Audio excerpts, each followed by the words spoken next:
guys, it's your girl Senia and I'm back with another video.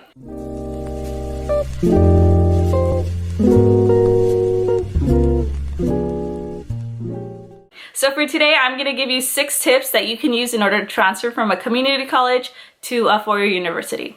Before you start doing all your research and investing your time and money into pursuing a degree, make sure that what you want to do in life even requires a degree. A lot of times people go through college, they get a degree, they get a job, and then they realize that the job never even required the degree, so they just wasted their time, energy, and money. So for the first tip is, let's say your major is computer science. So you are at high school, you decided not to pursue for your university, you want to go to community college. Great. Now you're trying to see what classes do I have to take in order to transfer to UCLA, USC, or Cal State with the degree of computer science.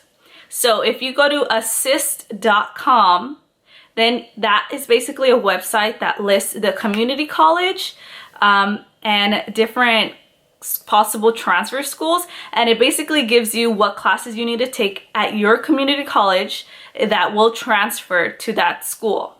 So if you say, I want to do computer science, you go on assist.com, you put the name of the community college that you're at, and then you put your degree, computer science. And it'll tell you, these are all of the major requirements that you have to take in order to transfer. Great.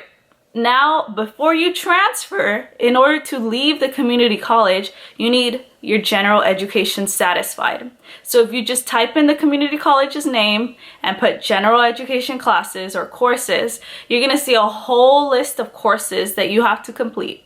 So it's your general education courses and your major degree courses. So once you've satisfied both of those, you are able to apply to transfer. A good trick, what you can do is line up your major requirements and your general education requirements and see if any of those classes match or overlap. That way you can take one class and satisfy more than one area of your requirements, so you don't have to take as many classes, save you time, energy, and money. Okay, so now you have all the list of classes that you have to take. You want to go ahead and go to a counselor and kind of create a timeline of when you can take certain classes. Let's say fall semester you're going to take 3 classes. The next semester you'll take 2 for the winter. The next semester you're going to take 4 courses. For the next semester you're going to take 2. So you can know what your 2-year or more, because everybody's timeline is different, but on average it's 2 years at community college. But like I said, if you take longer or if you do less, it's totally fine. And then you are able to transfer. So once you get those courses, once you talk to your counselor and you get those courses listed out, you can go ahead and just run it over with her or him. Make sure that those courses are good, that your planner and your timeline looks good, and she's just gonna go ahead and give you the good to go. So then after that, a great website to use is ratemyprofessor.com. One more time, ratemyprofessor.com. So ratemyprofessor.com is basically a website that other students go and basically review professors. This is something that I use because I did not want to get stuck with a professor that I did not enjoy or that just basically failed everyone. You can even see in certain schools, you can see what grades the professors gave out. A lot of times people can be like, oh, that's kind of cheating, like you're going with an easy professor. Listen, man, C's get degrees, whatever you got to do to transfer. Obviously, no professor is just going to hand you an A. You're going to have to put in work.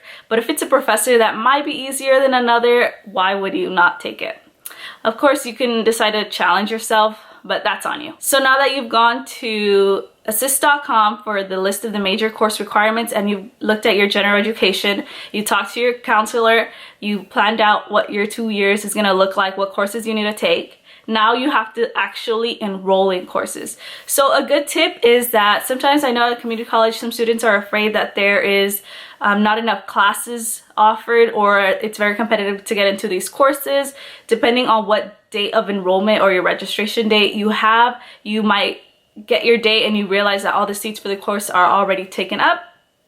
So a good little trick that I learned I'm a veteran, so I always had the ability that my registration date was always so much earlier than all the other students. So that was never a problem for me. Before I was a veteran, I was not able to use that. So I was part of an organization. A lot of organizations on campus do offer you an earlier registration date. Okay, so money. Let's talk money, money, money. I love talking about money.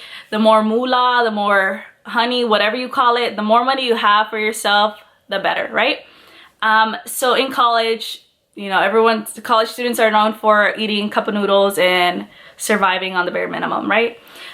So tips on how to make money while you're in college. You have like 3 options. You can apply for financial aid, FAFSA, and you can see what you qualify for. You put in your parents' tax information, and if you are within a certain financial threshold, you may be eligible for financial assistance.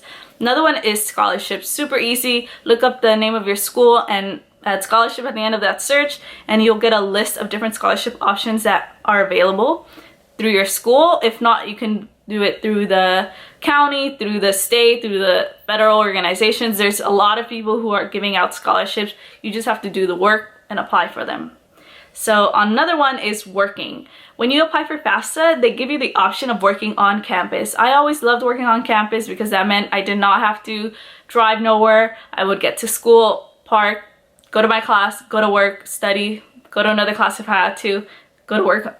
You just do everything on campus. It makes life super easy. Now, a tip that you should take. I knew that when I was applying to jobs, I did not want to really work, if that makes sense. So I always applied to a job that I was able to either work and get paid for or sleep and get paid for. So when I was at a community college, I worked at the computer lab. And at this computer lab, basically students would come up if they had a question, you'd answer them, try to assist them. But other than that, you didn't really have to do much. So I would just pop out my book and study. I literally would get paid to study. And it was super fun. I made money. Like I said, who doesn't like to get paid for studying what you're supposed to be doing anyways? So I would always say I went to school and I always made money. I'm gonna go ahead and share a little bit about what it was like for me and my college experience.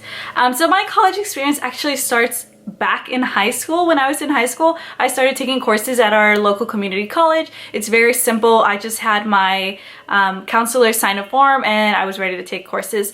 In the summer, I would take 2 courses, and then during the high school academic year, I would take 1 course per semester. So I did that the summer before 11th grade. So that was roughly 2 full years. So by the time I graduated high school, I had accumulated a significant amount of college credits. On top of that, I was also in AP courses on campus. So that is advanced placement courses. And as long as you take the test at the end of the year, and I think you have to score above a 3 in order to get college credit, then you basically get college credit. So in a 9th grade and I believe the first semester of 10th grade, I actually did not get good grades. I wasn't a bad student, I wasn't disrespectful. I guess I just kind of got lazy and I just didn't put work or energy into my classwork. So obviously my grades were not the best. And then in the middle of 10th grade, I went ahead and I picked it up again. And so by the time I graduated, I had a decent, good GPA, but it was not competitive enough for me to likely get into these great schools like USC, UCLA, Pepperdine. So I applied, but I got denied, which was super, super sad. I had felt kind of like a failure. I was really upset with myself. I was really mad that I did not take 9th grade a little bit more serious, but I guess everything happens for a reason, and now looking back, I'm really glad that I did not get accepted into those schools. So I decided to go to community college. My friends actually decided to go to community college too. I had an amazing experience. I loved my community college. It was right by the beach. It was amazing. And I always said that if this community college offered a bachelor's degree, I would have stayed there and got my bachelor's degree. But obviously community colleges only give out associate's degrees. They also give you the ability to transfer. So by this time I was 2 semesters in to the community college and I had decided to go into the militaries. So I went into the Marine Corps. So I went in as a reservist. So I was gone for about a year for training, and then when I came back, I was able to pick it up with the rest of my friends because I had accumulated courses in high school, so it was kind of like I was not really behind, which was always really good. So then I started taking courses. I got to the point where I was able to transfer, and I had applied to nursing schools and I had applied to other schools as an alternative. So by this time I knew that I wanted to be a healthcare provider. I had crossed out doctor on my list. I did not want to be a doctor. I either wanted to be a nurse practitioner or a physician's assistant. So I applied to UCLA, USC, Pepperdine, all of these competitive schools. I applied as I don't remember, it was like a biology, basically a science degree. And my plan was to get the science bachelor's degree and then go ahead and apply for a master's physician assistant program and become a physician assistant. And then the other route was go to a nursing school and become a nurse practitioner. So when I had applied, and I want to say this as humbly as possible because I'm not trying to sound arrogant or like I'm boasting or bragging, but on the other hand, I'm also very proud of the accomplishments because I worked extremely hard for them. So luckily when I applied to transfer, I got into every single school that I applied to. So I was really happy, especially like I said, because when I was in high school, I had gotten denied to these schools. So now I was like, ha! You guys denied me 2 years ago, but now, you know, you guys want me. So that was a great feeling. So ultimately, I decided to go to nursing school. I transferred, I went to nursing school, and I graduated in December, and I applied for the NCLEX. I went ahead, I sat for the NCLEX. If you guys haven't checked out the first video on this channel is actually me talking about how it was like taking the NCLEX. And so now I am a registered nurse. And yay! So now the next video that I will be putting out is most likely going to be something about surviving nursing school, because nursing school in itself was literally like boot camp extended for 2 years, 2.5 years. So yeah, that was crazy. But yeah, stay tuned for the next one, and thank you guys for watching. And don't forget to hit and smash, don't just hit it, smash that subscribe and like button. Thank you.